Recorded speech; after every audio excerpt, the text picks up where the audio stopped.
sehingga teman-teman bisa mengembangkan potensi minat dan bakat yang ada pada dirinya pula. Baik, tanpa untuk mengefisienkan waktu yang ada, dengan mengucapkan Bismillahirrahmanirrahim. Dengan ini saya nyatakan kegiatan kelas KPK kelas besar Departemen Minat dan Bakat saya nyatakan dibuka secara resmi. Ya, jadi kurang lebih itu yang bisa saya sampaikan. Lebih dan kurangnya mohon dimaafkan. Wabillahi taufiq wal hidayah. Wassalamualaikum warahmatullahi wabarakatuh. Waalaikumsalam warahmatullahi wabarakatuh. Jadi itulah tadi sambutan sekaligus pembuka dari kegiatan kita siang ini. Selanjutnya saya langsung berlanjut kepada pembacaan situ pemateri.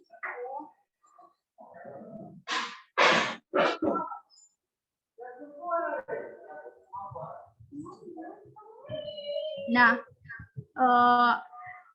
yang terlihat di screen kita pada siang ini, pemateri bernama Nur Fadila Umar. Ibu itu merupakan Kepala Lab Jurusan Psikologi, Pendidikan, Pendidikan dan Bimbingan di UNM, sekaligus asesor pendidikan guru penggerak dan pelatih penggerak, juga sebagai editor in International Educational Research atau ER at ideaspirit.org, dan chief editor jurnal Nalar Pendidikan Editor in Indonesian Journal of School Counseling. Jika kita ingin berhubung dengan beliau, terdapat WA ataupun nomor HP yang tertera, yakni 081 140 01918, ataupun dapat menghubungi beliau melalui sosial media, yakni ID @fadilah_umar dan YouTube Fadilah Umar. Adapun yang punya, kalaupun teman-teman punya ID Sinta ataupun ID Scopus, dapat dilihat dari screen ID Sintanya Ibu 6741525 dan ID Scopus 572133744. Karena itulah tadi pembacaan CV dari pemateri kita. Selanjutnya, tanpa berlama-lama lagi, mungkin partisipan ataupun peserta yang dapat mengikuti kegiatan siang ini sudah tidak sabar lagi mendengar materi-materi yang disampaikan oleh beliau. Dengan ini saya persilahkan Ibu Nur Fadila sekaligus pemateri untuk membawakan materinya. Dipersilahkan Ibu. Assalamualaikum warahmatullahi wabarakatuh. Terima kasih moderator ya sudah memberikan saya kesempatan pada kali ini untuk membawakan materi terkait dengan mengembangkan minat dan bakat. Tetapi sebelumnya ya saya juga mau mohon maaf sekali karena seharusnya memang kegiatan hari ini ya, kegiatan kita ini dilaksanakan di jam 4 sore, tetapi ternyata ada jadwal saya yang tidak bisa sekali saya tinggalkan gitu ya, yang ada di UNM, karena kebetulan sekarang lagi persiapan PIMNAS ya. Saya yakin teman-teman kalian juga gitu ya, sekarang lagi persiapan PIMNAS di Swiss Berlin juga ya, lagi di karantina sama seperti saya juga lagi di karantina karena membimbing mahasiswa juga ya untuk PIMNAS. Jadi mohon maaf ketika kemudian saya harus merubah jadwal dan membuat teman-teman pastinya akan kerepotan. Saya yakin saya membuat teman-teman kerepotan hari ini karena sudah menjadwalkan dan ya harus diubah. Dan saya yakin di dalam setiap kegiatan kalau ada yang mau rubah-rubah kayak gini kan tidak mudah ya. Jadi saya mohon maaf yang pertama. Nah, yang kedua, izinkan saya share screen. Di sini host mohon bisa diberikan saya ini akses untuk share screen.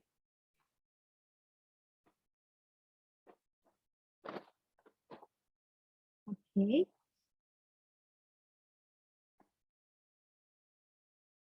Oke, apakah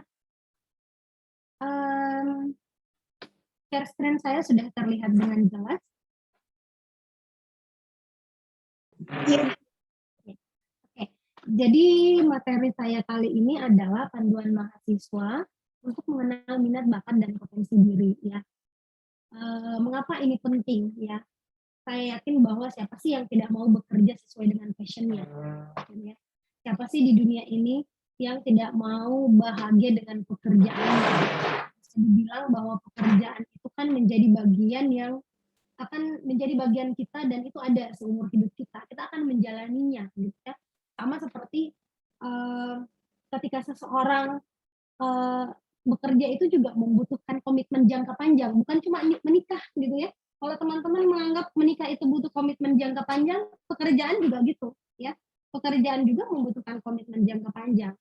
Nah, maka kita perlu mengembangkan minat, bakat dan potensi diri kita. Kita harus mengenal karena sebelum kita sampai kepada oke, saya memilih karir atau jalan karir atau pekerjaan seperti ini, itu tentu saja akan berpengaruh ya. Ini akan berpengaruh, jangan sampai kita sudah memilih pekerjaan, Pak ini belakangan baru ngerasa kayaknya pekerjaan saya tidak cocok deh.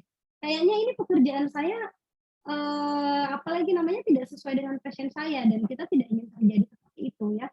Paling tidak di usia muda kita, di umur yang masih 20-an, ya hampir 20-an ya, 20-an mungkin atau ada yang lebih gitu ya. Ini kita sudah tahu kita mau memilih apa, minat dan bakat saya apa, potensi diri saya seperti apa, dan apa yang harus saya pilih.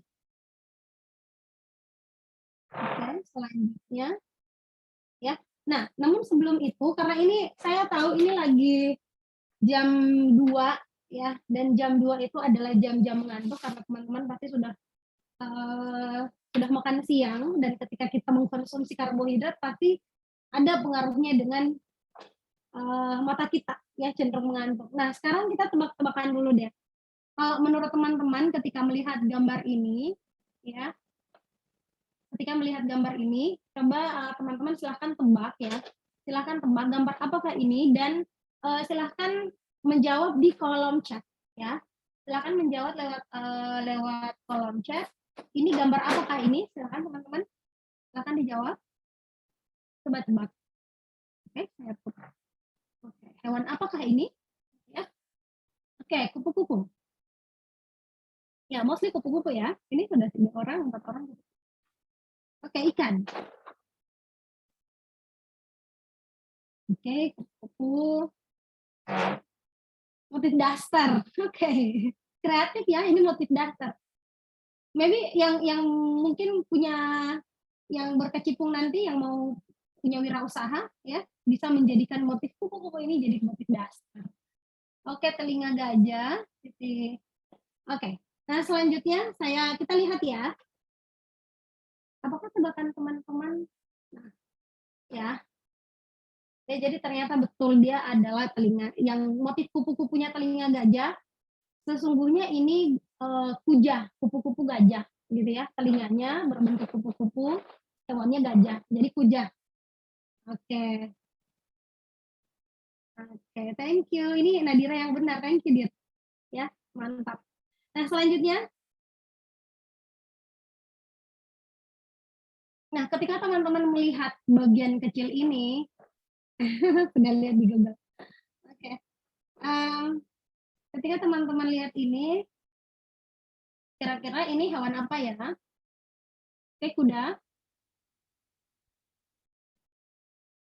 Fauzi, Nur Fauzi, ya. Menjawab kuda. Yang lain ada enggak yang mau menjawab? Oke, kan hiu. Monyet. Oke. Ada harimau. Ya. Oke, kita lihat ya. Ini hewannya gorila zebra, ya. Perpaduan antara gorila dan badan zebra. Ya, jadi ini gorila zebra. Oke, next ya. Ini terakhir deh, ya. Ini apa ya? Ini hewan apa? Silahkan teman-teman.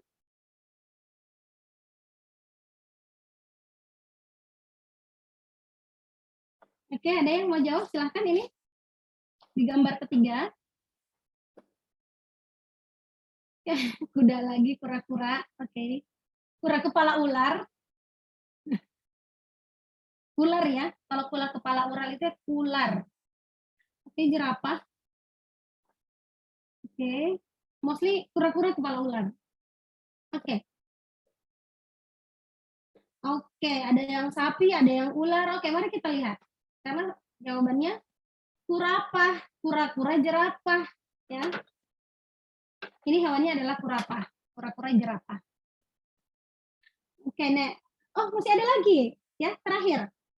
Nah, ini kalau teman-teman melihat bentuknya siluman. Iya, Drisrian ya. Emang kayak siluman sih emang. Ya, kalau saya lihat ini juga saya lari kayaknya. Ya. Oke. Ini terakhir ya. Ini apa ya? Kelinci, ikan. Oke, ada lagi yang lain?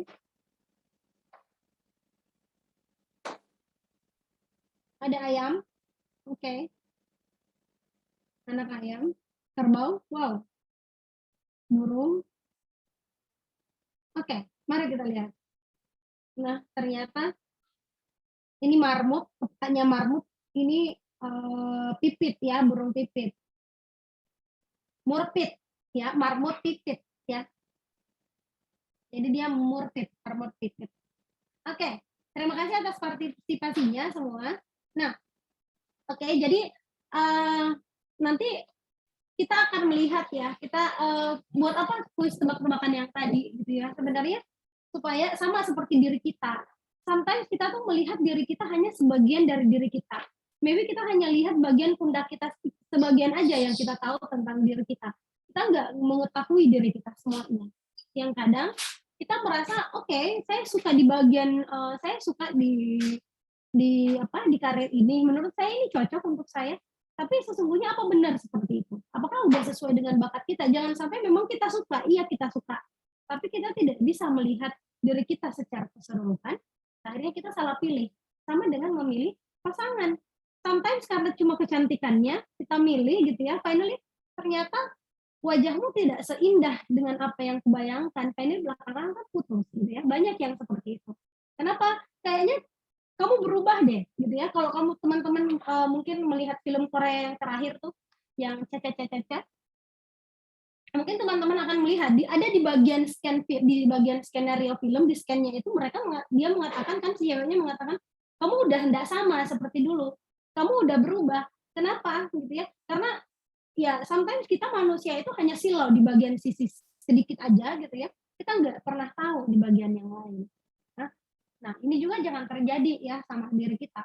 Nah sekarang kita survei kecil-kecilan dulu ya. Pertanyaan pertama, nah caranya menjawab adalah silahkan di kolom chat dijawab. Kalau jawabannya iya ya, jawabannya iya maka kirim nomor 1. Tetapi kalau jawabannya tidak, contoh siapa yang udah yakin dengan jurusannya? Kalau udah yakin maka jawab nomor 1 gitu ya. Kalau nggak yakin maka jawab dengan angka 0 ya. Ya, jadi kalau iya angkanya 1, kalau enggak angkanya 0 ya. Silakan, nggak apa-apa. Ya. Oke. Nah, ya silakan dijawab ini. Ada temannya yang jawab, ada mulai dari udah 0. Ada lagi silakan. Oke. Oke, 1. Moderator juga 1. Oke, good. Oke, ada Joni. 0. Ya. Oke, ada lagi yang lain. Kita butuh mungkin 10 orang lagi ya. Oke, ada yang 1. Oke, juga yang 0 ya. Oke, kayaknya sama ya. Hampir imbang ya antara 0 dan 1. Ada yang sudah yakin, ada juga yang nggak yakin ya. Oke, terima kasih atas partisipasinya semua ya. Nah, sekarang saya di pertanyaan 2 ya. Sorry, di pertanyaan 3 saja. Kita langsung di pertanyaan 3. Siapa yang sudah tahu mau kemana setelah lulus? Setelah kalian skripsian, setelah kalian dipasangkan rumbai gitu ya, pakai rumbai apa sih itu yang selamat jadi dapat boneka, kemudian bunga-bungaan gitu ya. Saya tahu teman-teman semua salah satu ritual ya, salah satu ritualnya kayak gitu.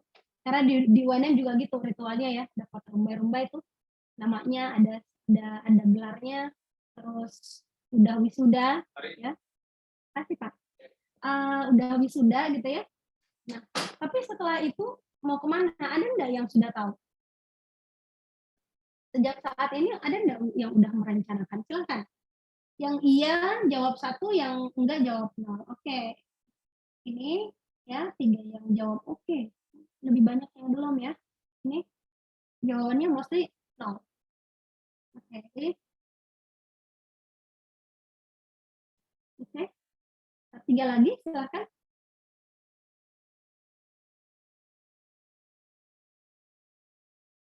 Oke. Ya, cukup. Nah, kalau Ibu lihat ya, kalau saya lihat sebenarnya ternyata ya kondisinya ya ketika Ibu bawa materi tentang minat dan bakat, kemudian itu Ibu bawa mau di UNM Ibu bawa, kemudian di beberapa universitas Ibu bawakan materi ini, hampir sama kondisinya. Ada ketika ditanya yakin nggak dengan jurusannya 50-50 gitu ya, ada yang nggak yakin, ada yang yakin, kemudian ketika ditanya mau kemana setelah kuliah, mostly ya lebih banyak yang menjawab nggak tahu mau kemana. Jadi mereka selama ini memang hanya sekedar kuliah gitu ya, kita hanya sekedar kuliah, kita nggak merencanakan sebenarnya kita mau ngapain sih setelahnya. Nah itu kondisi yang wajar ya, itu yang kondisi yang wajar. Dan kenapa ya sampai saat ini kita belum yakin, sama seperti kamu menjalani suatu hubungan tapi kamu tuh nggak yakin dengan hubungan itu, terus ngapain dijalanin ya kan. Nah sekarang apa karena ya daripada nggak sekolah Bu, kalau nggak sekolah kan lebih hancur lagi gitu ya, atau maybe karena orang tua ya, karena orang tua nyuruh kuliah Bu, lulusnya di SBPTN itu ya lulus di sini ya udah gitu ya, ini aja yang dijalanin gitu, atau mungkin memang ya memang karena awalnya memang sudah mau masuk di jurusan itu dan mulai saat ini saya harus gitu ya, saya harus ada di jenjang karir tersebut. Nah mari kita lihat ya sebenarnya apa saja sih penyebabnya. Kadangkala beberapa apa sih yang menyebabkan kita tuh bingung memilih karir. Yang pertama adalah kita selalu bertanya-tanya, sesungguhnya kalau kita nggak tahu sebenarnya, kita nggak paham diri kita tuh siapa, saya ini seperti apa, saya sih maunya apa gitu ya, who am I, siapa saya maunya apa, bakat saya ada di mana, minat saya ada di mana, saya sukanya apa, sampai kepada potensi saya ada di mana ya. Kadangkala kita selalu bertanya ketika ditanya bakatmu apa, jangankan bakat, ketika ditanya aja hobimu apa, kadang bingung. Biasanya rata-rata ketika ditanya hobinya mereka akan menjawab membaca. Tapi ketika benar nggak sih kamu rajin membaca gitu ya, berapa kali bacanya, berapa buku habis yang sudah habis dengan teman-teman membaca. Sometimes bilang kayaknya hobi membaca tapi sebulan ini nggak pernah baca deh gitu ya. Nah ini saja kita bertanya gitu ya. Kemudian kadang-kadang juga ketika kita ditanya gitu ya, kamu mau kerja di mana, kadang-kadang timbul pertanyaan, bisa nggak ya saya dapat pekerjaan nantinya, bisa nggak ya saya masuk perusahaan tertentu atau lembaga pemerintah yang bergengsi atau seperti apa, bisa nggak ya, kita saja tuh nggak tahu saya bisa berkompetisi atau enggak. Kemudian sebenarnya kadang-kadang juga kayak gini, kita tuh maunya jadi contoh, apalagi teman-teman sekarang generasi Z ya, saya tahu kalau generasi Z itu memang dia lebih ke dimana kalau teman-teman tuh udah hidup di era digital, di mana teknologi tuh udah begitu canggih, sehingga banyak dari teman-teman tuh sebenarnya pengen jadi konten kreator aja, ya, pengen jadi konten kreator, tetapi ternyata ketika memilih itu atau jadi gamers, ya gitu ya, sekarang kan jangankan konten kreator, gamers aja udah menghasilkan uang dan itu banyak, ya, dibandingkan ketika teman-teman mungkin jadi PNS, ya, atau jadi pegawai swasta, lebih banyak jadi konten kreator gamers ya, enak main game, itu hal yang kita suka, kemudian kita buatkan konten, banyak viewersnya ya, dan itu hasilnya lebih banyak daripada ketika kita bekerja di bidang-bidang yang pergi pagi pulang sore ya, kadang juga lembur. Nah, kadang orang tua menyuruhnya kita masuk ke perusahaan-perusahaan tertentu atau bekerja di bidang-bidang tertentu yang sesungguhnya kita nggak mau. Kadang-kala juga kita maunya sih lanjut S2, tapi karena teman-teman semuanya kerja, nggak punya teman, ya udah deh ngikut teman aja, daftar-daftar aja, gitu ya. Ngasal daftar, akhirnya keterima, nggak enak kalau nggak diterima, udah kerja lah di situ. Dan sebenarnya dia nggak full, gitu ya. Dia nggak full 100% menjalani kerjaan itu. Nah, sekarang bagaimana agar kita tidak bingung ya, kita paham dengan diri kita tahu minat dan bakat kita. Ya, yang pertama adalah mengenal diri sendiri. Mengenal diri sendiri itu seperti apa gitu ya. Yang pertama kita mengetahui bakat kita ada di mana. Nah, sekarang dari tadi kita bisa mengenai bakat ya. Sebenarnya bakat itu apa sih ya?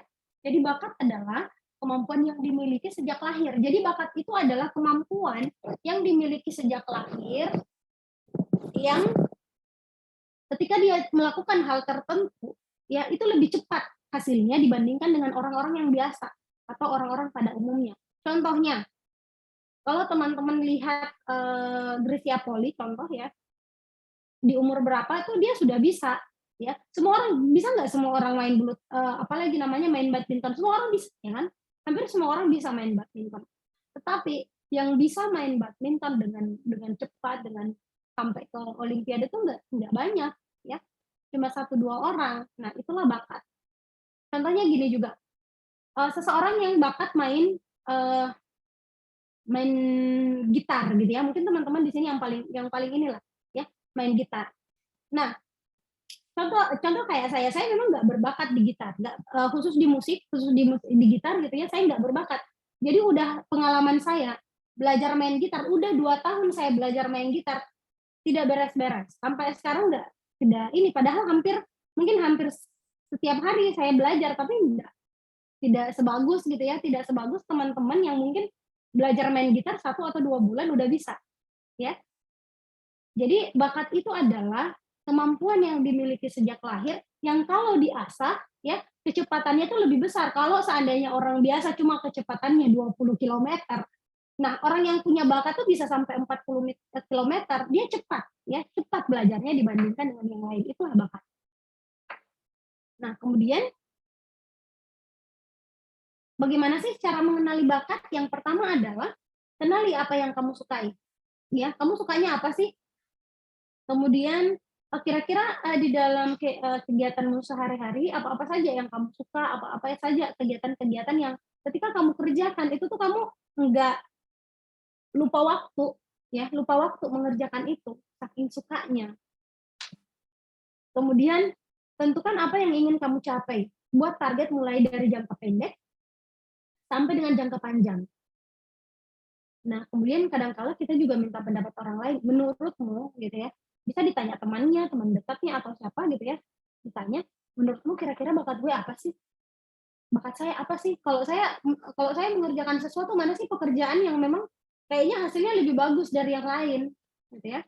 Kemudian cari pengalaman belajar yang baru, menemukan kelebihan dan nah di nomor 4 ini gitu ya, mencari pengalaman belajar yang baru. Kadang-kala kita tuh baru tahu bakat kita ketika kita mencoba banyak hal yang baru. Jadi mumpung masih muda gitu ya, mumpung masih teman-teman kan masuk di remaja akhir gitu ya.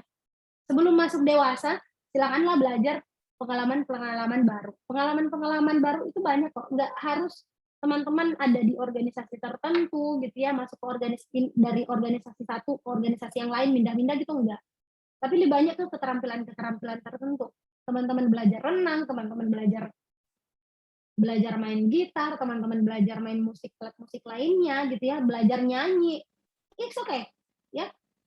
Itu semuanya adalah pengalaman-pengalaman belajar yang membantu kita menemukan minat dan bakat kita ada di mana.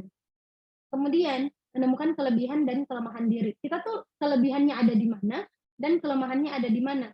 Nah, biasanya Ketika kita punya kelebihan, itu tuh tanda-tanda kita punya bakat di situ. Ya. Kemudian, nah ini yang akan saya bahas juga ya, mengenali tipe kecerdasan majemuk atau multiple intelligence kita tuh yang berkembang yang mana ya? Ini ya, karena ternyata hasil penelitian menunjukkan bahwa kecerdasan majemuk atau multiple intelligence yang berkembang di diri kita itu menunjukkan juga bakat kita. Besar kemungkinannya dia menunjukkan bakat kita di situ. 80% ya menunjukkan bakat kita ada di bidang situ. Oke, nah sekarang saya tadi bahas mengenai multiple intelligence ya. Nah, apa itu multiple intelligence? Multiple intelligence sendiri adalah teori yang dikembangkan oleh psikolog yang namanya Howard Gardner ya, yang menganggap bahwa setiap orang itu adalah jenius, setiap orang itu punya kesempatan untuk jenius. Jadi kalau apalagi namanya, kalau teori-teori yang dulu ya yang mengatakan bahwa yang cerdas itu yang jago bahasa, yang cerdas itu adalah orang yang jago matematika gitu ya. Selama ini yang selama ini kan itu yang kita pahami. Nah, menurut Gardner tidak ya. Itu salah. Orang yang cerdas menurut Howard Gardner bahwa orang yang cerdas itu adalah orang yang memiliki bahwa orang yang cerdas atau orang yang jenius itu adalah setiap orang itu selama dia dilahirkan normal, otaknya normal maksud ibu ya, nggak ada masalah sama sekali, dia nggak ada penyakit sama sekali, selama dia normal, dia lahir normal, dalam arti otaknya normal, badannya normal, nggak ada masalah sama sekali, nggak ada penyakit sama sekali, maka orang itu pasti punya potensi untuk cerdas dan sampai ke jenius. Itu menurut Howard Gardner ya. Ya tadi ya saya sudah jelaskan bahwa teori kecerdasan yang selama ini teori IQ mengatakan yang cerdas itu adalah yang jago matematika, yang jago biologi, yang jago fisika, yang jago bahasa. But actually itu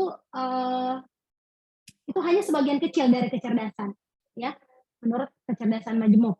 Nah, jadi menurut Howard Gardner juga bahwa manusia kita itu yang berkembang tuh kita semua itu punya 8 tipe kecerdasan ya, dan semuanya itu kita punya ya, semuanya kita punya, tetapi memang ada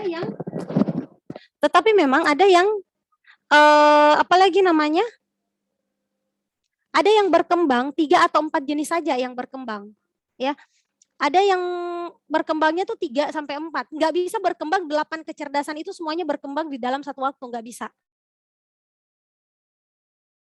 Memang punya 8 tipe kecerdasan tapi yang berkembang 3 sampai 4 ya, maksimalnya seperti itu. Nah, apa saja tipe kecerdasan itu ya? Yang pertama adalah kecerdasan visual spasial atau smart picture. Nah, kecerdasan ini adalah kemampuan seseorang memahami dunia visual spasial secara akurat. Misalnya pemburu, pemandu wisata, kemudian interior, dekorator, arsitek, seniman, dan penemu. Nah, semua ini mereka cerdas gitu ya. Mereka tergolong menjadi berada pada kecerdasan yang namanya visual spasial. Nah, apakah kita juga punya kecerdasan visual spasial? Punya, gitu ya. Apa buktinya? Buktinya adalah kita tahu mana kiri dan kanan. Kita tahu kalau mau pulang ke rumah, kita tahu jalannya pulang ke rumah. Ada yang di sini dari teman-teman semua, ibu saya tidak punya kecerdasan visual spasial. Buktinya adalah saya kalau diantar ke kampus, iya saya bisa pergi sendiri, tapi pulang saya tidak tahu lagi pulang ke rumah. Gak ada ya, semuanya pasti bisa ke kampus, bisa juga pulang gitu ya. Mungkin 1 hari 2 hari mungkin ya nggak tahu jalan, tapi kalau udah terbiasa pasti udah tahu. Nah, berarti itu buktinya bahwa kita apalagi namanya, kita juga punya yang namanya kecerdasan visual spasial. Buktinya lagi apa? Kita tahu belok kanan, belok kiri. Ketika lampu merah, ketika lampu merah menyala, kita stop. Di luar dari kemudian perempuan gitu ya, terutama ibu-ibu yang kadang-kala pakai ketika dia maunya weser kiri tapi pakainya weser kanan gitu ya, di luar dari itu karena memang perempuan punya masalah, bukan masalah sih, tapi memang perempuan itu dalam susunan otaknya memang agak bermasalah di kiri kanannya gitu ya, tetapi secara keseluruhan setiap perempuan pasti tahu mana kanan dan kiri. Lalu cara penunjuknya, kadang dia mau belok kiri tapi penunjuknya belok kanan gitu ya, yang kadang menyebabkan juga kecelakaan di jalan-jalan. Nah, selanjutnya adalah verbal linguistik ya. Nah, ini kecerdasan kedua adalah verbal linguistik atau smart word. Nah, kecerdasan verbal linguistik ini adalah kecerdasan menggunakan kata-kata yang efektif gitu ya. Misalnya mungkin orang-orang yang memiliki kecerdasan ini adalah orang-orang yang pendongeng, politisi gitu ya, termasuk teman-teman yang di jurusan apalagi namanya FISIP Unhas gitu ya. Di Fakultas FISIP di Unhas ini adalah teman-teman yang punya kecerdasan linguistik yang bagus. Ya, teman-teman itu ada di sini. Kecerdasan linguistik kalau orang teman-teman mau masuk FISIP itu ya teman-teman harus punya ya. Harus punya yang namanya kecerdasan verbal linguistik. Termasuk penyair, penulis, editor, jurnalis, semua itu adalah orang-orang yang memiliki kecerdasan verbal linguistik. Kemudian kecerdasan intrapersonal atau smart self. Nah, ini lebih kepada pengetahuan diri atau kemampuan untuk bertindak secara adaptif berdasarkan pengetahuan itu. Nah, apakah buktinya bahwa kita punya kecerdasan intrapersonal? Iya, ya. Ada kayak di sini yang tidak tahu diri, maybe tidak mengenali saya itu orangnya ini, saya ini orangnya tidak suka apalagi tidak suka di stalking. Saya ini orangnya suka dengan orang-orang yang ramah. Saya ini orangnya agak cuek sih, kayak gitu. Jadi ada enggak yang benar-benar nggak tahu siapa dirinya sama sekali sampai apa yang dia suka dan apa yang dia tidak suka tuh enggak tahu. Hampir semuanya enggak ya. Pasti kita tahu, paling tidak kita tahu, dikit aja kita tahu tentang diri kita sendiri. Berarti itu bukti bahwa kita punya kecerdasan intrapersonal. Tetapi orang-orang yang benar-benar memiliki kecerdasan intrapersonal ini adalah yang memang ketika dia punya bakat intrapersonal yang bagus, maka ini ditandai dengan kemampuan untuk apalagi namanya lebih bijaksana tentang dirinya, lebih bisa mengevaluasi diri dengan baik. Nah, contohnya ini yang mana? Contohnya orang yang lebih intuitif gitu ya. Ini juga adalah orang-orang yang punya intrapersonal yang bagus. Contohnya orang-orang intrapersonal yang bagus, filosof ya. Orang-orang yang filosof itu adalah orang-orang yang punya kecerdasan interpersonal yang bagus. Kemudian Pak Ustaz ya. Kemudian ahli agama. Nah, itu semua adalah orang-orang yang punya aspek-aspek spiritual yang bisa memahami dirinya, punya intuisi yang bagus. Nah, ini adalah kecerdasan interpersonal. Tidak ada di dunia ini orang yang tidak betul-betul saking nggak adanya gitu ya, saking nggak adanya kemampuan spiritualnya sampai Bu, saya ini kan ateis gitu ya, saya tidak mengenal Tuhan, Bu, gitu ya. Tapi ujung-ujungnya ketika dia punya masalah, finally dia akan bilang, Mama tolong Kak gitu ya, oh Tuhan tolong saya. So, gitu ya. Nah, ini semuanya bukti bahwa kamu punya kecerdasan intrapersonal. Nah, selanjutnya adalah kecerdasan naturalistik. Kecerdasan naturalistik ini biasanya dipenuhi oleh orang-orang biologi, ya. Orang-orang biologi di mana keahlian ini lebih mengenali, mengklasifikasikan spesies flora fauna di sebuah lingkungan individu. Ada tuh orang-orang biologi kan kadang dia menghafal nama ilmiah hewan dan binatang tuh sampai hafal-hafalnya kita aja enggak apa sih namanya gitu ya, tapi mereka bisa mengelompokkan, bahkan orang biologi itu kan kadang bisa membedakan mana akar, pokoknya berbagai jenis tanaman tuh mereka bisa bedakan gitu ya. Jenis rumput yang hampir sama mereka bisa bedakan. Ini jenis rumput yang berbeda gitu ya. Kalau kita kan lihatnya nggak ada bedanya gitu ya. Nah, ini adalah kecerdasan naturalis. Selanjutnya adalah kecerdasan logika matematika. Nah, kalau logika matematika saya yakin teman-teman semuanya udah tahu gitu ya. Ini yang lebih kepada orang-orang yang ahli di bidang programmer, komputer, ahli logika dan sebagainya. Nah, untuk kecerdasan interpersonal ini juga salah satu kecerdasan yang memang kalau untuk di teman-teman yang ada di FISIP Unhas gitu ya, ini salah satu kecerdasan yang penting buat dimiliki. Itu adalah kecerdasan interpersonal. Apa itu kecerdasan interpersonal? Kemampuan untuk memahami atau membuat perbedaan-perbedaan suasana hati, maksud hati, motivasi dan perasaan terhadap orang lain. Jadi dia lebih kepada kemampuan untuk mempengaruhi orang lain, ya. Teman-teman di sini juga ketika masuk di FISIP Unhas ya tentu saja ya. Ini kecerdasan interpersonal ini harus lebih apa sih namanya? Lebih berkembang ya. Lebih berkembang dibandingkan dengan orang-orang yang lain. Ada memang orang yang dikaruniai sejak kecil tuh dia menyenangkan. Sejak kecil dia dilahirkan untuk menjadi menyenangkan, gitu ya. Contoh Rafathar, gitu ya. Sejak kecil memang dia memang punya kecerdasan interpersonal, dilihat dari dia menyenangkan, dia gampang mengambil hati orang lain. Nah, itu adalah contoh-contoh orang yang punya kecerdasan interpersonal. Tetapi kita juga bisa ya, karena kecerdasan interpersonal ini bisa dilatih ya, bukan sesuatu yang tiba-tiba ada meskipun kita punya potensi tapi potensinya tidak dikembangkan ya tetap aja tidak berkembang gitu ya. Kemudian bodily kinesthetic. Contohnya bodily kinesthetic adalah kemampuan gitu ya melalui gerak tubuh. Itu adalah kecerdasan bodily kinesthetic. Nah, kecerdasan ini bisa dilihat dari orang-orang yang bisa menggunakan gerak tubuhnya. Contohnya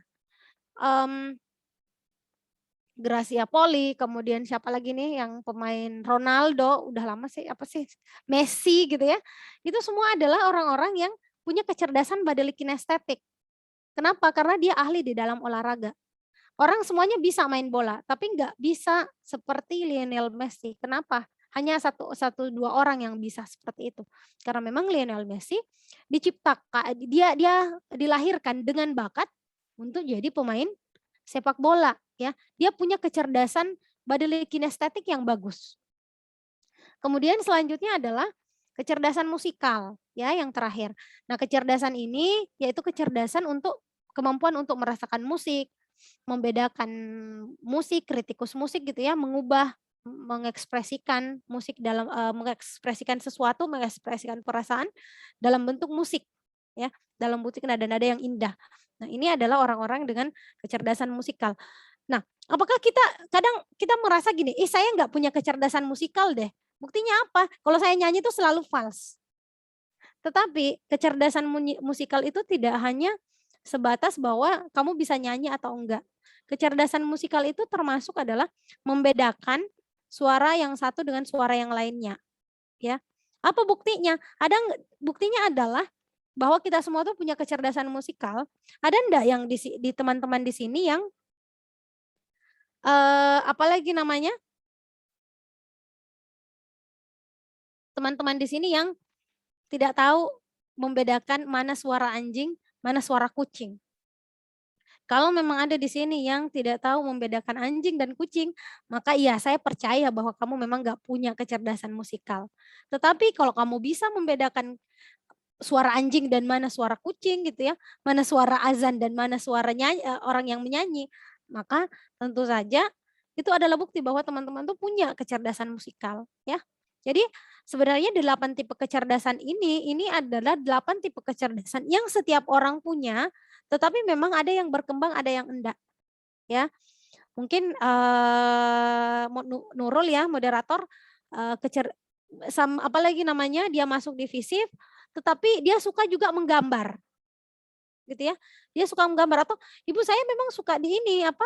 Saya masuk di Fakultas FISIP di Unha, saya itu suka dengan apalagi namanya kegiatan-kegiatan untuk berdialog gitu ya. Saya suka berarti kan kecerdasan verbal linguistiknya tuh berkembang gitu ya. Saya suka mempengaruhi orang lain. Oke, kamu punya kecerdasan interpersonal yang bagus.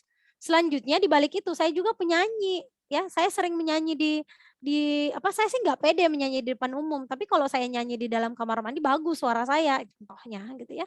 Berarti mungkin saja kamu tuh punya kecerdasan musikal, tetapi persoalannya apakah itu dilatih dan dikembangkan atau enggak? Karena kadangkala bakat kita tuh ada, makanya that's why kenapa kadang-kadang orang bilang ada bakat terpendam gitu ya.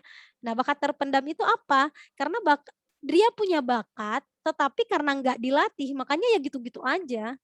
Berbeda ketika dia punya bakat kemudian bakat itu dilatih. Nah, setiap orang, hampir semua orang di dunia itu punya bakat. Persoalannya apakah bakatnya dikembangkan atau enggak? Apakah bakatnya dieksplorasi atau enggak? Nah, kecerdasan multiple intelligence ini adalah potensi diri yang kita punya. Kita punya 8 tipe kecerdasan, kita punya 8 potensi diri. Nah, tinggal bagaimana kita melihat potensi yang mana yang memiliki potensi mana yang memiliki kesempatan untuk dikembangkan lebih baik. gitu ya. Kita punya kesempatan ada 3 sampai 4 kecerdasan yang bisa kita kembangkan ya dengan berbagai kegiatan. Nah, ketika kita melihat kondisi sekarang gitu ya, tantangan kalau teman-teman lihat tantangan buruh di era disrupsi 4.0 di sana bahwa nanti diperkirakan ya 30 juta pekerja ada 3, juta apalagi nanti 3,7 juta pekerja, tapi pengurangan jenis pekerjaan itu 62,7. Jadi bayangin akan banyak orang-orang yang akan menganggur. Makin hari makin banyak orang yang menganggur. Kenapa? Karena ya pekerjaan tuh semakin sedikit. Kenapa sedikit? Karena semuanya hampir tergantikan oleh mesin. Akan ada otomatisasi mesin gitu ya untuk memproduksi. Yang dulunya pakai yang di Kima sana, kalau teman-teman lihat kan dekat Kima, yang di Kima sana tuh lihat aja 2 sampai 5 tahun ke depan tuh Kima nanti akan mengadakan PHK besar-besaran. Ya, sekarang saja COVID udah banyak PHK. Tambah lagi nanti kalau udah diotomatisasi semuanya, maka akan banyak pekerja yang akan di PHK. Ya. Nah, tetapi ininya kabar baiknya bahwa akan banyak juga pekerjaan baru ya. Ada sekitar 3 juta lebih juga pekerjaan baru yang akan ada, tetapi nah nama-nama pekerjaannya itu kita nggak tahu apa, tetapi namanya kita nggak tahu apa ya namanya, tapi pekerjaan ini tuh lebih kepada pekerjaan-pekerjaan yang berada pada virtual level atau pekerjaan-pekerjaan yang lebih banyak ke bidang teknologi dan sebagainya. Contoh aja sekarang sebenarnya udah kelihatan gitu ya. Contohnya konten kreator atau influencer. Ya, apa sih itu influencer? Apa sih itu konten kreator? Itu semuanya kan pekerjaan-pekerjaan yang kadang apa itu gunanya orang bikin-bikin video gitu ya. Apa itu gunanya orang bikin-bikin konten? Saking banyaknya mau bikin konten, banyak sekarang anak-anak gara-gara konten ya mempermalukan dirinya sendiri dan banyak hal yang lain yang kadang nggak terlalu bagus dilakukan tapi mereka lakukan. Ya. Itu sebenarnya adalah karena mereka melihat konten kreator itu jadi salah satu jenis pekerjaan baru yang memberikan ruang bagi banyak orang. Termasuk di dalamnya nanti mungkin cybercrime gitu ya. Mungkin termasuk di dalamnya adalah yang dulunya mungkin konselor itu juga kayak seperti jurusan Ibu ya. Yang dulunya konselor itu tatap muka, mungkin nanti ada konselor virtual konselor gitu ya, virtual counseling maybe akan ada seperti itu. Nah, semuanya ada di virtual level. Jadi pekerja-pekerja seperti buruh, pekerja-pekerja yang ada di Kima sana itu bakalan tergantikan ya. Nah, oleh karena itu, mulai dari sekarang memang kita harus mengerti, kita harus paham bakat dan minat kita ada di mana. Tipe kecerdasan yang perlu kita kembangkan tuh ada di mana. Buat apa? Supaya kita punya kita punya sesuatu gitu ya yang bisa kita jual gitu, bahwa saya di jurusan saya ada di Fakultas Fisip Unhas ya, jurusan ini, kemudian saya punya kemampuan tambahan tuh di sini. Supaya apa? Supaya kita bisa diserap oleh industri. Bahwa kita punya dan ya lebih banyak di teknologi. Jadi mulai sekarang ya jangan ada yang gaptek. Mau nggak mau teman-teman harus kreatif dan jangan ada yang gaptek. Buat apa? Supaya teman-teman bisa berkompetisi. Supaya bisa berkompetisi di dunia kerja. Ya, ini beberapa hasil penelitian, termasuk hasil penelitian saya kemarin terkait dengan generasi Z, bahwa teman-teman itu ya yang umur-umurnya sekarang itu adalah generasi Z yang lahirnya itu di tahun 2000-an ke atas. Beda kayak saya ya, saya masih tahun 1000-an ke atas. Kemudian mampu menggunakan 5 media berbeda dalam waktu yang bersamaan. Jadi teman-teman itu lebih ke multitasking. Kemudian perangkat favoritnya adalah smartphone, penggunaan smartphone yang hampir bukan 15 jam per minggu lagi, tapi lebih dari 15 jam per hari kayaknya.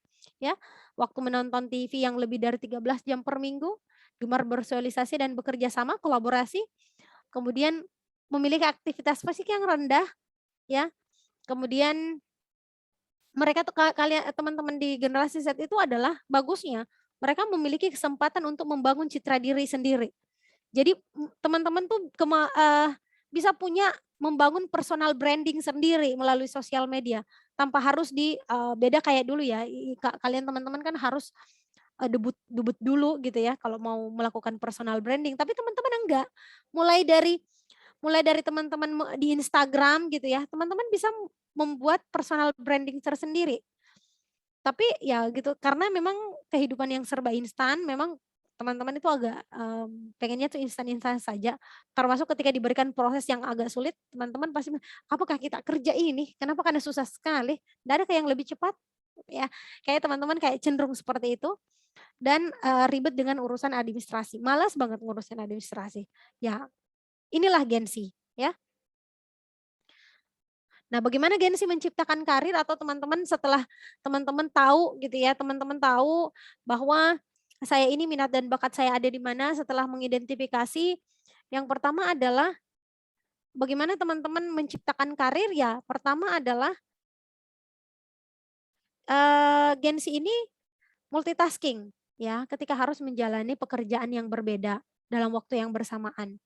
Ya, kadangkala bisa menjadi influencer, bisa menjadi penulis, bisa di dalam waktu yang bersamaan jadi penulis juga, jadi influencer juga. Kemudian lebih banyak mencari kepuasan dan kesenangan ya dalam lingkungan kerja. That's why kenapa biasanya hasil penelitiannya tuh anak Gen Z itu lebih pengen jadi apalagi namanya mau bekerja di bidang di pekerjaan yang tidak menuntut yang namanya long commitment, komitmen yang panjang. Apalagi jadi PNS nggak mau mereka, ya. Mungkin ada sebagian yang mau, tapi lebih banyak yang nggak mau, gitu ya, yang datang pagi, pulang sore, gitu ya. Kemudian cenderung mencari pembuktian diri, mereka lebih realistis, terfokus pada pekerjaan daripada stabilitas finansial, ya. Nah, Gen Z ini juga tahu apa yang mereka inginkan. Nah, jadi tadi ya, ini sebenarnya materi saya tambahkan karena menurut saya ketika kita membahas mengenai minat dan bakat, tentu saja kita akan membahas mengenai karir. Ya, bagaimana caranya merencanakan karir individu? Yang pertama adalah pahami dirimu, ya. Jadi mulai sekarang susun perencanaan, ya. Kamu mau kira-kira dari 8 intelijensi gitu ya, 8 intelijensi majemuk yang saya punya, kira-kira yang berkembang yang mana ya? Nah, ada tes-tes yang teman-teman bisa coba deh kalian search, teman-teman search multiple intelligence test. Itu ada ya, ada di sana, ada juga di Play Store. Jadi teman-teman bisa coba-coba di situ dan akan diberikan tuh. Biasanya akan diberikan tiga tipe kecerdasan yang berkembang. Nah, dari tipe kecerdasan yang berkembang itu silahkan identifikasi kira-kira kalau untuk tipe kecerdasan yang saya yang pertama itu apa saja ya kegiatan-kegiatan yang memang terkait dengan ini yang saya suka. Ya. Kemudian identifikasi pilihan karir. Buat daftar karir. Ya, buat daftar karir kira-kira kalau saya sendiri mau karir apa ya? Apakah saya memilih untuk berwirausaha ataukah memang sesuai dengan jalur karir saya? Ya, sesuai dengan jurusan saya. Kalau memang sesuai jurusan saya, kira-kira yang mana yang saya mau pilih? Apakah saya mau jadi dosen? Ataukah saya mau jadi apapun itu ya, saya mau ada di perusahaan maybe atau apapun itu. Silahkan teman-teman catat gitu ya. Catat, kalau saya mau jadi seperti ini, kira-kira langkah apa yang harus saya lakukan? Itu teman-teman udah harus memikirkan itu sejak sekarang. Karena kenapa? Karena ketika teman-teman punya tujuan, teman-teman akan terarah memutuskan apa yang harus dilakukan. Ketika teman-teman dikasih tawaran, teman-teman akan mengevaluasi.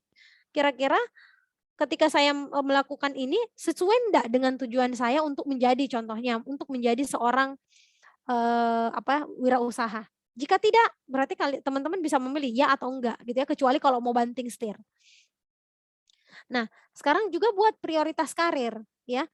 Bisa membuat 3. Kira-kira plan A-nya saya mau jadi ada di karir seperti ini, plan B-nya di karir mana, plan C-nya di mana gitu ya. Dan membuat perbandingan karir, tetapkan tujuan karir dan buatlah rencana-rencana. Oke. Itu saja materi saya. Saya kembalikan ke moderator, silahkan.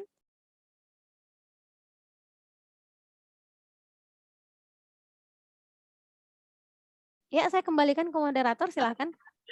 Ya Bu, baik. Jadi itulah tadi pemaparan dari materi mengenai mengenali minat dan bakat untuk mengembangkan potensi diri. Kita barusan tadi mendengarkan materi yang awesome. Jadi saya kembalikan kepada partisipan ataupun peserta yang ingin bertanya, mungkin bisa di drop pertanyaannya di chat box ataupun menggunakan fitur raise hand.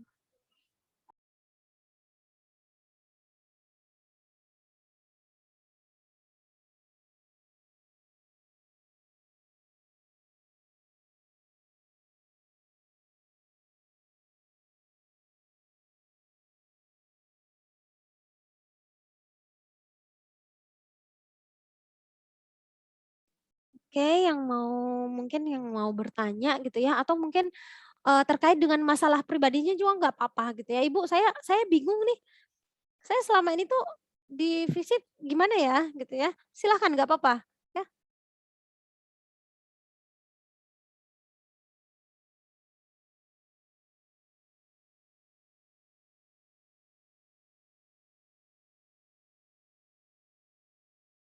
Ya, jadi ada dari Departemen Minat dan Bakat sendiri, dari Kak Riswal, silahkan Kak.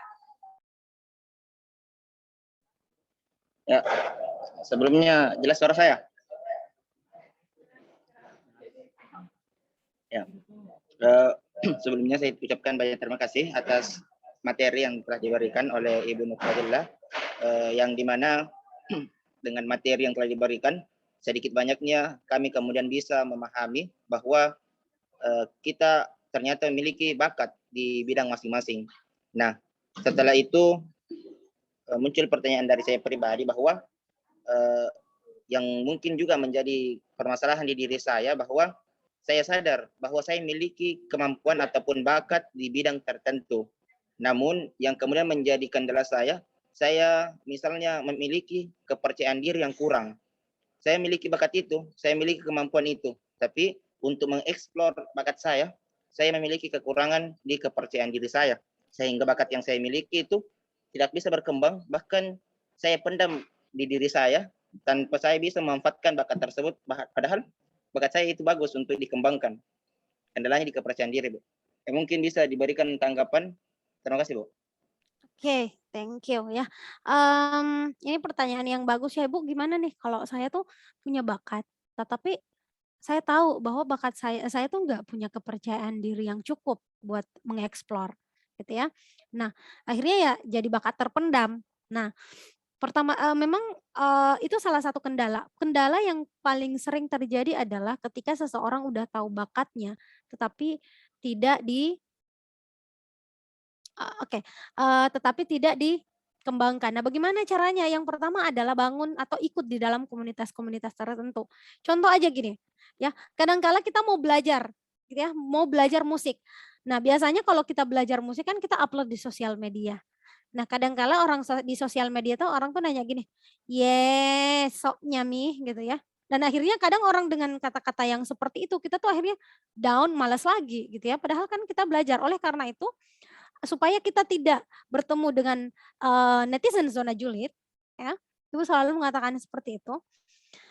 Supaya kita nggak ketemu dengan netizen zona julid, maka kita harus bangun komunitas, ya.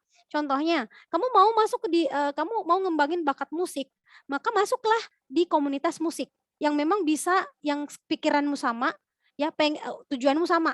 Karena ketika memang kita bersama-sama orang-orang yang kita tidak punya tujuan yang sama, maka yang ada tuh ya udah berantem aja.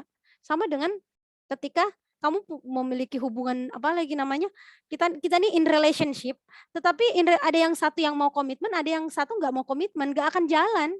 Hubungan kita nggak bakalan jalan. Kenapa? Karena kita nggak punya tujuan bersama. Sama seperti juga di bakat kita. Kalau kita berkumpul dengan teman-teman yang kita punya kesamaan dalam hal apalagi namanya, dalam hal kita mau belajar gitu ya, kita mau belajar musik, kita mau belajar apapun itu dan kita ada di tempat yang sama, di tempat yang menghargai itu, maka tentu saja itu akan berkembang. Karena apa? Kita di sana latihan, kita belajar bersama. Tetapi kalau kita ada di tempat yang tidak menghargai itu, ya tetap aja tidak akan ada gunanya dan akan jadi bakat terpendam. Contoh aja gini, mungkin teman-teman pernah lihat deh, ada mobil Lamborghini gitu ya, Lamborghini yang karatan ya, karatan di situ aja, dilihat-lihat dipakai dihancur-hancurin. Kenapa? Meskipun Lamborghini itu adalah sesuatu yang mahal, tetapi kalau dia tidak di tempat yang betul-betul bisa menghargai Lamborghini itu akan murah. Ya kan?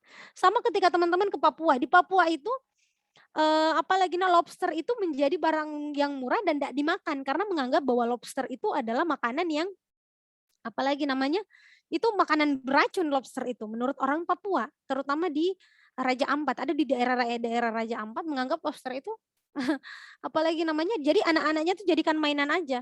Padahal lobster kalau kamu bawa ke hotel berapa harganya? Lobster kalau dibawa ke restoran berapa harganya? Jadi carilah tempat-tempat di mana tempat itu bisa menghargai bakatmu. Jangan menyemplung di tempat-tempat yang memang tempat-tempat itu tidak menghargai bakatmu, di tempat yang tidak tepat. Karena kalau tidak tepat, kamu akan merasa tidak berharga. Jangankan bakatmu terpendam, ya. Kamu akan mengalami, pertama bukan cuma bakatmu yang terpendam, kamu juga akan mengalami insecure, ya. Jangankan percaya diri, kamu juga akan mengalami insecure. Padahal sebenarnya itu sesuatu yang bagus yang bisa kamu kembangkan. Tetapi karena berada di tempat yang salah, akhirnya tidak berkembang gitu ya. Bahkan kamu nggak bahagia di tempat itu. Jadi carilah tempat yang tepat yang bisa memfasilitasi bakatmu. Seperti itu ya. Oke, saya kembalikan ke moderator. Ya, baik. Itulah tadi jawaban dari materi kita. Jadi mungkin kita perlu feedback dari penanya atau kita lanjutkan ke sesi pertanyaan berikut. Sudah cukup. Terima kasih.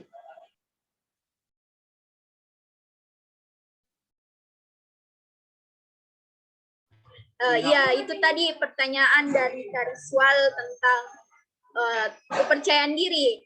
Dia merasa mempunyai bakat, tapi kurang percaya diri terhadap diri sendiri. Nah, yang jadi kuncinya itu kita harus pintar-pintar memilih atau memilah-milah tempat di mana kita bisa diterima dalam tempat itu dan membuat building ataupun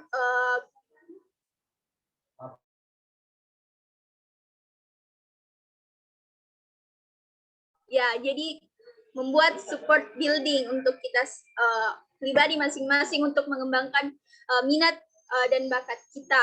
Selanjutnya mungkin masih ada pertanyaan dari partisipan. Saya persilahkan dari Kak Chandra dari Departemen Minat dan Bakat. Saya persilahkan Kak.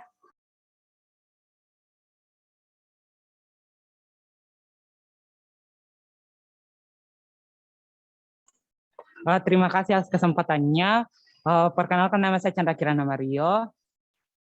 Pertanyaan saya itu Kak, saya ini jujur, saya tuh enggak tahu apa bakat, enggak terlalu tahu apa bakat saya, tapi saya punya banyak minat di beberapa bidang. Terus saya belajar begitu Kak, misal kebetulan saya punya di rumah ada beberapa alat musik, jadi saya belajar alat musik itu, tapi saya tidak bisa mempertahankan motivasi saya untuk mempelajari hal tersebut Kak. Terkadang saya misal 1 minggu sudah aku pelajari yang maunya saya itu pelajari setiap hari biar saya bisa mahir begitu Kak, bisa menjadi bakat saya, tapi saya kadang kurang motivasi dan malas-malas. Adakah saran dari Kakak untuk bagaimana caranya mempertahankan motivasi itu? Terima kasih. Oke, thank you ya. Memang benar ya, kadang ketika kita tahu gitu ya, kita sendiri sebenarnya tahu bahwa saya harus belajar ini. Karena kenapa? Karena itu mengembangkan diri saya.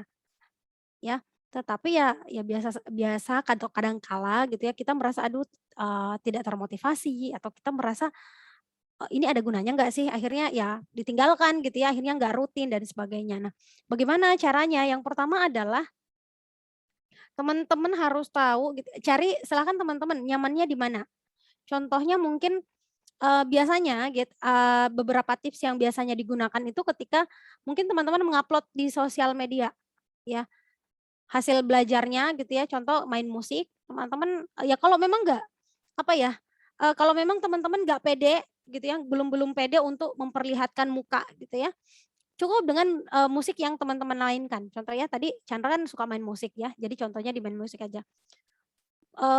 Atau mungkin suka sambil main musik nyanyi gitu ya, tapi nggak ada apa sih namanya, nggak ada wajahnya gitu, nggak apa-apa dan itu diupload. Nah, setiap mungkin bisa kalau teman-teman tuh rutin mengupload biasanya akan kelihatan proses belajarnya. Jadi kalau lagi malas silahkan buka kembali. Apa yang telah saya pelajari, peningkatan apa yang terjadi. Biasanya ketika kita melihat peningkatan kita, oh ternyata saya sudah meningkat segini jauh. Sayang gitu ya, sayang untuk ditinggalkan. Nah biasanya itu juga menjadi motivasi. Yang kedua, bahwa ketika kita punya keterampilan yang banyak, maka kamu akan menjadi high value woman atau high value man. Maksudnya apa? Kamu akan menjadi pribadi yang punya high value. Pribadi yang high value, yang punya keterampilan gitu ya, yang punya banyak bakat yang berkembang, maka itu adalah orang-orang yang akan tidak hanya di dalam dunia pekerjaan, tetapi juga di dalam dunia di hubungan juga akan meningkat gitu ya. Kamu tidak akan bertemu ya, kamu tidak akan bertemu dengan orang-orang yang mungkin ya apalagi namanya kamu nggak akan in relationship dengan orang-orang yang nggak punya high value. Kalau kamu sendiri yang punya high value, kamu karena kenapa? Orang-orang yang nggak akan high value itu pasti akan apa sih namanya? Dia akan terseleksi dengan secara terseleksi alam gitu ya. Dia akan terseleksi alam. Kenapa? Karena mereka tidak akan pede mendekati kita kalau kita punya high value. That's why kenapa kita harus mengembangkan diri. Kenapa sih contoh gitu ya ibu aja. Ngapain ibu ya? Ngapain saya harus mengembangkan diri? Saya udah jadi dosen, udah jadi PNS gitu ya, ngapain sekolah lagi? Saya kan udah dapat pekerjaan. Tapi karena saya harus menjadi seorang perempuan yang high value. Karena ketika saya high value, maka saya akan ada di lingkungan yang high value juga. Saya juga ketemu dengan orang-orang yang high value. Kenapa? Karena orang yang lower value itu nggak akan masuk ke diri saya. Saya nggak akan mungkin bersahabat dengan tukang beca gitu ya. Pasti sahabat saya ya sesama dosen. Kenapa? Karena saya ada di lingkungan dosen gitu kan. Begitu juga dengan teman-teman. Jadi ketika teman-teman punya bakat, punya ini, kalian akan dekat-dekat situ deh, ya. Bukan berarti bahwa kita merendahkan pekerjaan lain ya, kita menganggap bahwa pekerjaan lain itu contoh tukang beca itu dia punya high value yang rendah, enggak ya, mohon maaf saya enggak mengatakan itu. Tetapi kalau kita melihat dari mungkin jenis pekerjaan gitu ya, kita akan melihat seperti itu. Contoh teman-teman yang punya high value di bidang politik, rajin berdialog dan sebagainya, maka sahabat-sahabat kamu, teman kamu ya ada di situ juga. Gitu ya. Makanya that's why kenapa kalau kita selalu mengembangkan diri gitu ya, bagaimana caranya mempertahankan? Ya katakan kepada dirimu bahwa saya harus lebih baik, ya, saya harus selalu lebih baik. Paling tidak ada kelihatan gitu ya. Kelihatan bahwa hari ini saya lebih baik dari 1 minggu kemarin. Hari ini saya lebih baik dari 1 minggu kemarin. Enggak harus besar ya. Bahkan sedikit aja gitu ya. Sedikit aja, tapi kalau teman-teman melihat itu ada perubahan itu sudah bagus. Ya, berarti kan kita meningkat ya.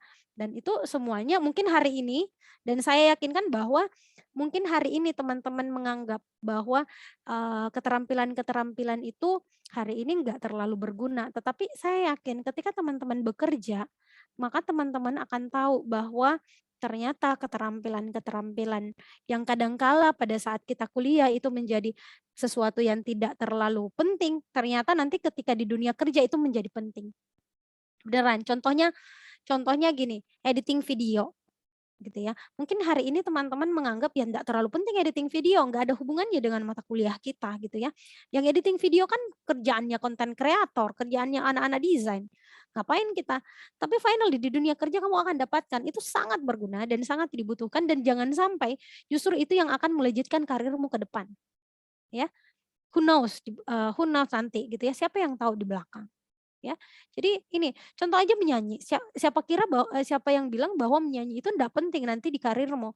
Kadangkala ketika kita di kegiatan-kegiatan tertentu atau lagi ketemu-ketemu gitu kan, kita nyanyi Ya, kita nyanyi di teman-teman kerja, terus atasanmu lihat kamu pintar nyanyi, justru karena nyanyimu kamu dikenal gitu ya. Siapa yang tahu? Ya, jadi semua sesuatu yang baik yang kita lakukan untuk mengembangkan diri kita, meskipun menurut kita nggak berguna sekarang, tapi yakin dan pasti ya itu akan berguna di kemudian hari. Itu udah janji Tuhan kok. Ya, oke? Ya, saya kembalikan ke moderator, silakan. Baik, itulah tadi jawaban dari pertanyaannya Kak Chandra. Mungkin ada feedback, Kak? Ya, terima kasih Kak Nur Fadila atas masukannya. Saya punya pertanyaan satu lagi. Bagaimana moderator, apakah bisa? Silahkan Kak Chandra. Ya, terima kasih. Saya itu orangnya sebenarnya insecure dan gampang iri sama orang lain. Terkadang saya lihat pencapaian teman-teman saya, dia bisa ini itu. Saya iri dan saya juga mau belajar hal itu. Dan terkadang saya belajar di satu periode waktu yang belajar beberapa jenis hal. Misalkan saya belajar digital marketing juga, saya belajar musik. Terkadang saya susah membagi waktunya itu, Kak. Jadi niatnya untuk menjalankan keduanya, malah dua-duanya itu stuck di tempat yang sama karena saya tidak bisa membagi waktu. Pikiran saya terbagi-bagi begitu, Kak. Jadi pertanyaan saya untuk belajar hal baru itu, apakah satu-satu dulu atau bisa bersamaan kita pelajari? Atau bagaimana, Kak? Terima kasih. Moderator, saya langsung menjawab aja ya. Ya, silahkan, Bu. Oke, jadi kalau kita berbicara mengenai insecure ya, insecure itu ya wajar. Kalau ada orang yang merasa insecure, berarti kamu lagi sehat. Karena orang yang nggak pernah insecure sama sekali, berarti orang itu nggak sehat secara mental. Ya, jadi kalau kita pernah insecure, oke, ya, itu bagus. Kenapa?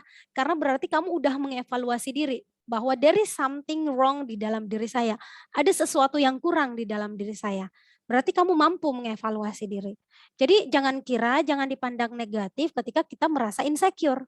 Ya, karena insecure itu adalah hal normal yang ketika kita merasa insecure berarti kita lagi sehat, kita lagi mampu mengevaluasi diri kita bahwa ada sesuatu yang kurang di dalam diri kita. Nah, sekarang bagaimana persoalannya insecure itu ada dua, ya, ada dua. Apakah kemudian kita insecure, kemudian kita akhirnya nggak ngelakuin apa-apa, just insecure, ya, hanya stres, ya, hanya stres dan akhirnya merasa rendah diri, atau kita mencoba melawan insecure ini. Bagaimana caranya dilawan ya? Kembali lagi dengan mengembangkan diri. Nah sekarang, apakah kemudian ketika saya berusaha untuk mengembangkan diri, saya lakukan semuanya insecure yang saya lakukan? Ya enggak lah, gitu ya. Kita manusia itu adalah sesuatu yang berproses. It's about proses. Kita aja lahir itu tidak langsung lari kan? Kita lahir itu disuapi dulu oleh orang tua kita, kemudian akhirnya kita bisa duduk, kemudian bisa merangkak, baru bisa berdiri, kemudian baru bisa berjalan, gitu ya, baru bisa berlari. It means that Tuhan sudah mengajarkan ke kita bahwa kita tuh harus berproses, ya. Berproses sedikit demi sedikit. Nah, kalau kita melihat bagaimana Bu, kalau kita lihat pencapaian teman kita tuh udah jauh ke depan, kita tuh ya di sini-sini aja. Ya udah, biarkan mereka dengan pencapaiannya, biarkan kamu dengan prosesmu. Toh Tuhan tidak menilai seperti lomba lari. Kesuksesan itu di mata Tuhan itu enggak seperti lomba lari, enggak. Tuhan itu melihat dari siapa yang mau berproses dan siapa yang punya hati yang tulus. Itu aja, dua.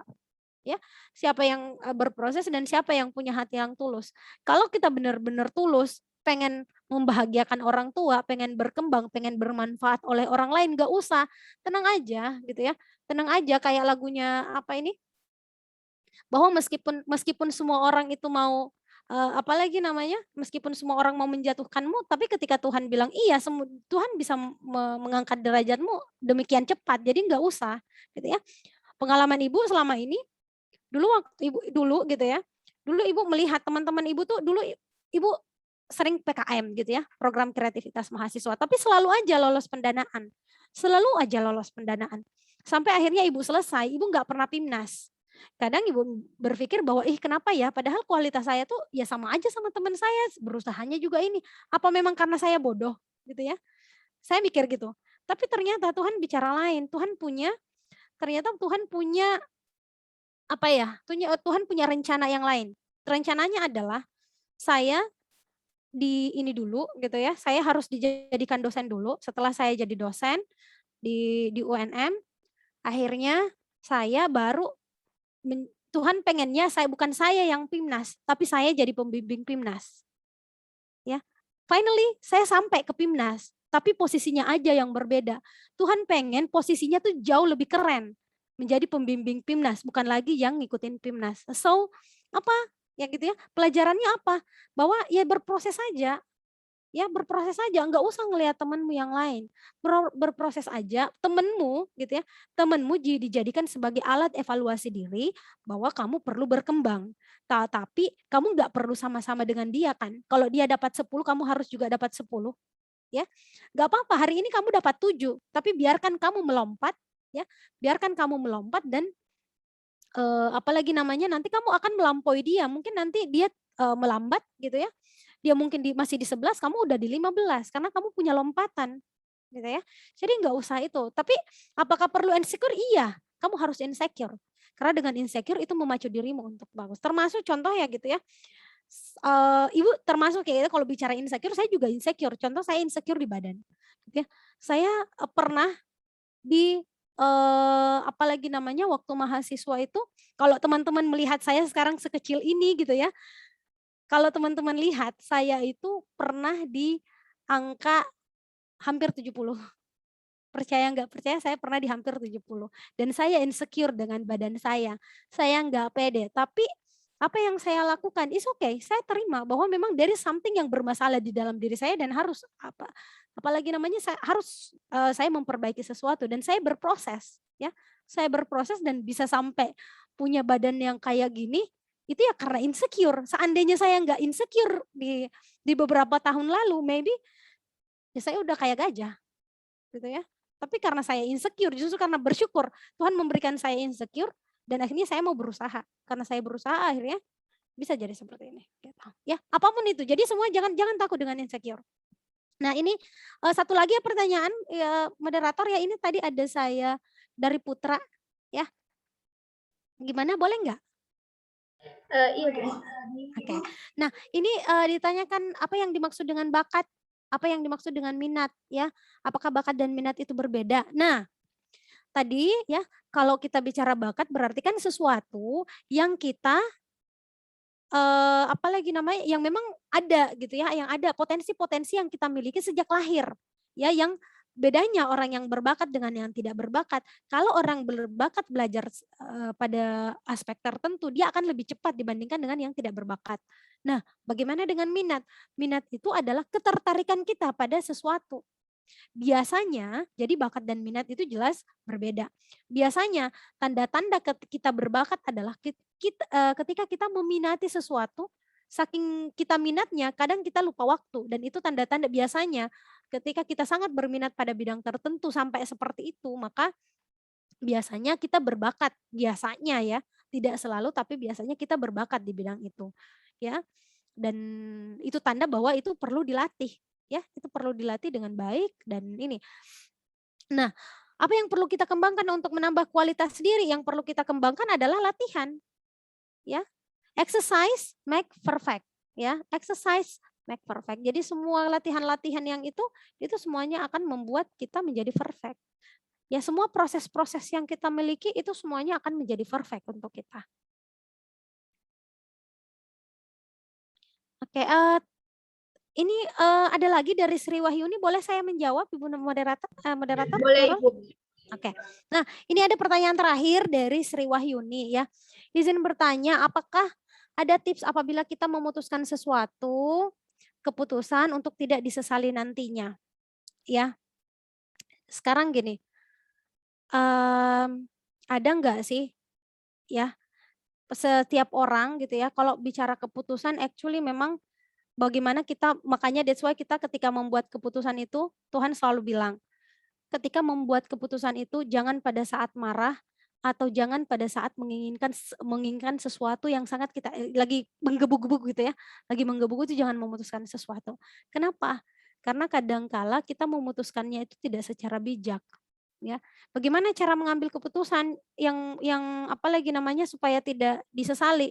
Yang pertama adalah calm down dulu, gitu ya. Kamu tanya ke diri kamu, sebenarnya saya sih pengennya apa? Emosi yang saya lagi rasakan apa? Kalau emosi yang lagi kamu rasakan adalah marah, udah selesai, jangan ngambil keputusan. Karena yang pasti seputusan itu akan kamu sesali. Tapi ketika kamu identifikasi emosi yang saya lagi rasakan, mungkin saya lagi tenang, saya lagi enggak lagi ini, oke. Kamu terima, silakan membuat keputusan. Lihat gitu ya, lihat sisi positif dan lihat sisi negatifnya. Kalau saya melakukan A, apa sisi positifnya? Kalau kamu melakukan B, apa sisi positifnya? Apa juga sisi negatifnya? Karena kanan kiri gitu ya, mau di kanan mau di kiri, semuanya itu punya kelebihan dan juga punya kekurangan. Begitupun sebaliknya. Ya. Bagaimana supaya tidak menyesal, maka bertanggung jawablah. Apapun keputusan yang kita ambil itu perlu dipertanggungjawabkan. Kelebihannya kita terima, ya, konsekuensinya, kekurangannya kita harus pertanggungjawabkan. Contoh gini, Kak, saya salah memilih, saya salah memilih cowok, akhirnya saya di ghosting, gitu ya. Contoh aja kan, kadang kayak gitu. Saya salah memilih keputusan, padahal waktu itu ada 2 yang deketin saya, tapi saya mikirnya yang satu lebih baik, ternyata yang satu yang nge-ghosting. Gimana dong? Supaya nggak menyesal, ya udah. Sekarang perasaannya gimana? Sakit hati, Kak. Ya udah, rasakanlah sakit hatinya, nggak apa-apa. Sakit hati kan nggak sampai mati kamu sakit hati, ya enggak, gitu ya. Paling kamu sakit hatinya 1-2 bulan. Setelah itu udah selesai. Tapi di sana kamu kan belajar. Belajar apa? Belajar mengidentifikasi orang-orang. Belajar mengidentifikasi mana yang bisa dipercaya, mana yang tidak. Dan pelajaran mengidentifikasi orang-orang, pelajaran untuk mengenali orang-orang itu, ya memang harus dibayar dengan sakit hati. Ada harga yang harus dibayar untuk itu. So nggak apa-apa, nikmatilah. Jadi kalau kamu menyesal nggak usah nyesal, tapi nikmati. Oke, terima gitu ya, accept. Terimalah dengan lapang dada. Oke, saya lagi sakit hati. Oke, saya lagi marah. Oke, saya lagi di ghosting. Ya udah, mau diapain lagi, gitu ya? Karena kita nggak bisa, actually kita nggak bisa apa lagi namanya? Kita nggak bisa mengatur orang lain. Yang bisa kita atur itu kita, diri kita sendiri, hati kita dan pikiran kita. Itu yang bisa kita atur. Ibu saja udah menikah, ibu punya suami, saya nggak bisa mengatur suami saya, pikiran suami saya nggak bisa saya atur. Kalau saya mau mengatur, bahkan ini suami saya loh ya, yang saya udah punya komitmen contohnya. Saya punya komitmen, saya udah menikah 6 tahun, tapi saya masih nggak bisa mengatur suami saya dan itu harus saya terima karena ketika saya mau mengatur, maka saya yang akan sakit hati, ya udah, gitu ya. Jadi apa? Karena dia punya pemikiran sendiri, dia punya cara berpikir sendiri dan seperti itu pula saya dan saya nggak bisa menarik orang lain. So apa? Just accept. Terima aja, gitu ya. Terima, tapi di dalam penerimaan itu kamu sedang belajar. Gitu ya. Karena setiap apapun itu pasti ada kelebihan dan kekurangannya. Semuanya. Cuma Tuhan yang nggak ada kekurangannya. Ya, cuma Tuhan yang nggak ada kekurangannya. Di dunia ini pasti ada kelebihan dan kekurangannya. Itu yang harus kita terima sebagai manusia. Nggak ada yang perfect. Nobody's perfect in the world. Ya, no something perfect in the world. Jadi ya memang kita harus terima. Ya, karena kalau kita mencari sesuatu yang perfect, apapun itu pekerjaan yang perfect gitu ya, kita akan sakit hati sendiri, kita akan capek sendiri, gitu ya. Dan itu akan merusak mental health kita, merusak well-being kita. Kita kan pengennya bahagia, ya udah terima aja. Oke? Saya kembalikan ke moderator. Baik, itulah tadi pertanyaan terakhir sekaligus pertanyaan dari Saudari Nuni, maksud saya, dan sekaligus pertanyaan terakhir yang dijawab oleh pemateri kita. Banyak pesan-pesan yang disampaikan, entah itu pesan yang bersifat memang keilmuan ataupun yang bisa diterapkan di kehidupan sehari-hari. Jadi saya harapkan dengan pemaparan materi tadi sedikit banyaknya dapat diaplikasikan dan semoga bermanfaat bagi kita semua.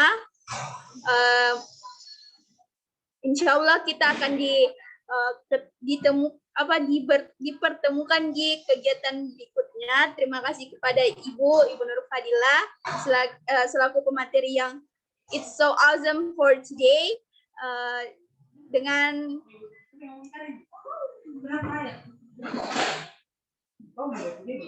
melangkah ke agenda terakhir kegiatan kita siang hari ini, yakni penutupan sekaligus pembacaan doa.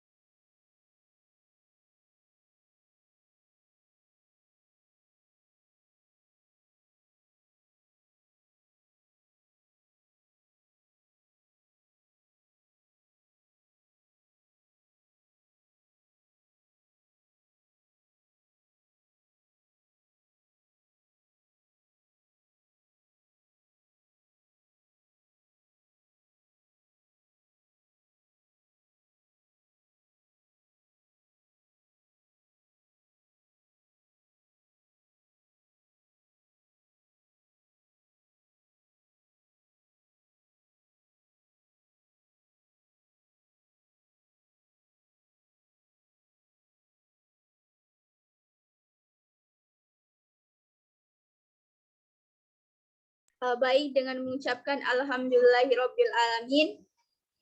Dengan ini kegiatan pada siang hari ini kelas besar kelompok padat karya dari Departemen Minat dan Bakat saya tutup.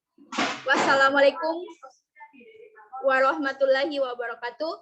Disampaikan kepada partisipan yang join hingga saat ini untuk stay di room karena sebentar lagi kita akan mengadakan sosialisasi kelas-kelas kecil dari kelas KPK.